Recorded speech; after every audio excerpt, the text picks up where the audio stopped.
Wicket R dot বলে কিভাবে প্রতিপক্ষকে ঘায়েল করতে হয় সেটা শেখ মাহেদী দেখিয়ে দিলেন।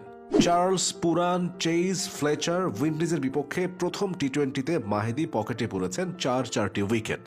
পাওয়ার প্লেতে উইকেট নেওয়াকে তিনি অভ্যাস বানিয়ে ফেলেছেন। সাথে কিপ্টে বোলিং তো আছেই। বোলিংয়ের পাশাপাশি শেষ দিকে মাহেদীর ব্যাটিংটাও কার্যকরী। জাতীয় দল হোক কিংবা ফ্র্যাঞ্চাইজি ক্রিকেট, সবখানেই তিনি নিজেকে প্রমাণ করেছেন। বাংলাদেশের স্পিনাররা শুধু মিরপুরে ভয়ঙ্কর, মাহেদী এই ধারণাও ভুল প্রমাণ করে যাচ্ছেন। তিনি দেশে যেমন ভালো করেন, দেশের বাইরে ফ্ল্যাট পিচেও ভালো করেন। তার বোলিংটা হয় পেসারদের ঢঙে। পিচের উপর বলকে হিট করানো তার বোলিংয়ের অন্যতম বৈশিষ্ট্য। ফলে টার্ন একটু কম হলেও বল স্কিড করে বেশি, সেজন্য স্পোর্টিং পিচে সুবিধা আদায় করতে পারেন। আবার একই কারণে পাওয়ার প্লে আর ডেথ ওভারেও তাকে ব্যবহার করা যায়।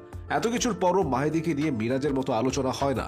অফ স্পিনিং অলরাউন্ডার হওয়ায় মিরাজের আড়ালেই থাকেন মাহেদী, কিন্তু সুযোগ পেলেই জ্বলে ওঠেন, বিশেষ করে টি-20 ক্রিকেটে। শেখ মাহেদী হাসানের